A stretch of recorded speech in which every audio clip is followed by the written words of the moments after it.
आज मी तुम्हाला वारीचं मर्म सांगणारी एक खूप छान अशी छोटीशी वारकऱ्याची कथा सांगणार आहे, जी प्रत्येकाने ऐकायलाच हवी। व्हिडिओ अगदी छोटा आहे, त्यामुळे प्रत्येकाने हा व्हिडिओ शेवटपर्यंत नक्की बघा आणि चॅनलवर नवीन असाल तर चॅनलला सबस्क्राइब करून ठेवा, कारण मी असेच आध्यात्मिक, धार्मिक, वारकरी सांप्रदायिक रिलेटेड व्हिडिओ तुमच्यापर्यंत वेळोवेळी पोहोचवत असते। पंढरीच्या वाटेवर ज्ञानबा तुकारामांच्या जयघोषात पावले पडत होती, पण एका तरुण वारकऱ्याच्या मनात मात्र विचारांचं काहूर माजलं होतं।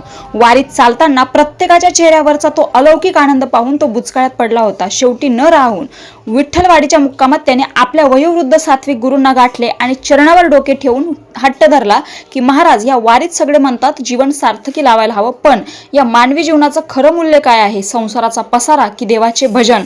या जीवनाची खरी किंमत काय आहे हे आधी मला समजावून सांगा। संत ज्ञानेश्वरांच्या विचारधारेत मुरलेल्या त्या गुरूंनी स्मित हास्य केले। ते जाणत होते जीवनाचे मर्म पुस्तकी ज्ञानाने नाही तर स्वानुभवाने समजते। त्यांनी आपल्या झोळीतून एक चकचकीत नक्षीदार धोंडा दगड काढला आणि शिष्याच्या हातावर ठेवत म्हणाले, बाबा रे, या दगडाचे मूल्य बाजारात जाऊन पडताळून ये। जो जास्तीत जास्त याची किंमत काय असेल एवढे फक्त बघून ये, पण एक नियम पक्का लक्षात ठेव, हा दगड कुणालाही विकायचा नाही, फक्त त्याची किंमत काय होऊ शकते हे आजमावून परत यायचे। गुरूंना वंदन करून तो तरुण बाजाराकडे निघाला। रस्त्याच्या कडेला एक भाजीपालेवाला माऊली आपली टोपली घेऊन भाजी विकत बसलेला त्याला दिसला। शिष्याने तो दगड भाजीवाल्याला दाखवला आणि विचारलं, भाऊ, या दगडाच्या बदल्यात तुम्ही मला काय द्याल? भाजीवाल्याने तो दगड हातात घेतला, उलथून पालथून पाहिला आणि म्हणाला, तसा तर माझ्या काही कामाचा नाही हा दगड, पण माझ्या तराजूचे एक वजन हरवले आहे, त्यासाठी हा छान बसेल। याच्या बदल्यात मी तुम्हाला 2 किलो ताजी वांगी आणि थोडी कोथिंबीर देऊ शकतो। शिष्याने मनात नोंद केली, या जीवनाची म्हणजेच या दगडाची किंमत काही शेर भाजी एवढीच आहे। तो पुढे निघाला। थोडं पुढे गेल्यावर त्याला फळांची वखार दिसली। शिष्याने तोच दगड फळ विक्रेत्यासमोर ठेवला। फळावाल्याने त्या दगडाची चमक पाहिली। त्याला वाटले हा वारकरी भुकेलेला दिसतोय आणि संकोचामुळे दगड विकायला काढलाय। तो दयाळू वाणीने म्हणाला, महाराज, दगड तर छान दिसतोय, मी याच्या बदल्यात तुम्हाला 10 रसाळ संत्री, डझनभर केळी आणि शिदोरीसाठी काही फळं देतो, तुमची भूक नक्कीच भागेल। शिष्याला नवल वाटले, भाजीपेक्षा फळांच्या दुकानात या दगडाचे मूल्य थोडे वाढले होते। तो दगड परत घेऊन पुढे निघाला। पुढे एका लोहारीची भट्टी दिसली।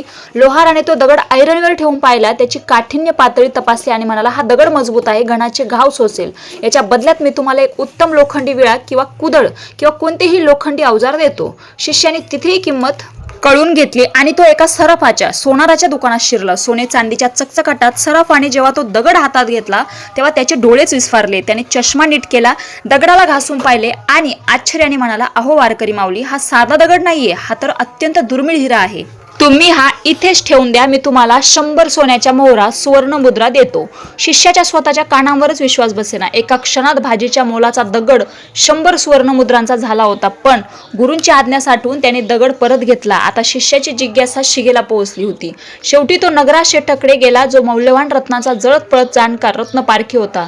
त्या गादीवर बसलेल्या पारख्याने जसा तो दगड पाहिला तसा त्याने ताडकन उठून त्या दगडाला आणि शिष्याला साष्टांग नमस्कार घातला।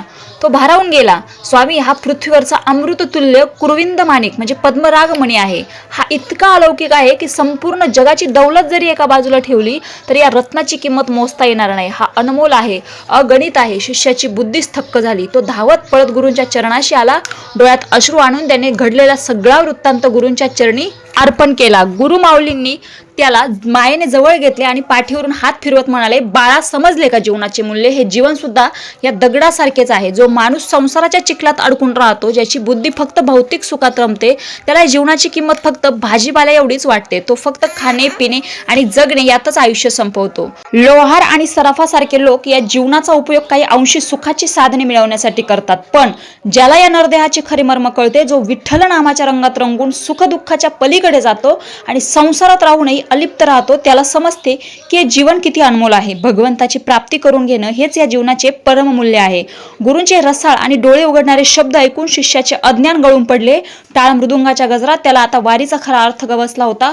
त्याने गुरूंना कोटी कोटी वंदन केले आणि पुंडलिक वरदे हरी विठ्ठल असा गजर करत तो वारीत आनंदाने नाचू लागला। तर अशी ही जीवनाचं मर्म सांगणारी, वारीचा खरा अर्थ सांगणारी कथा तुम्हाला कशी वाटली नक्की मला कमेंट करून सांगा। रामकृष्ण हरी।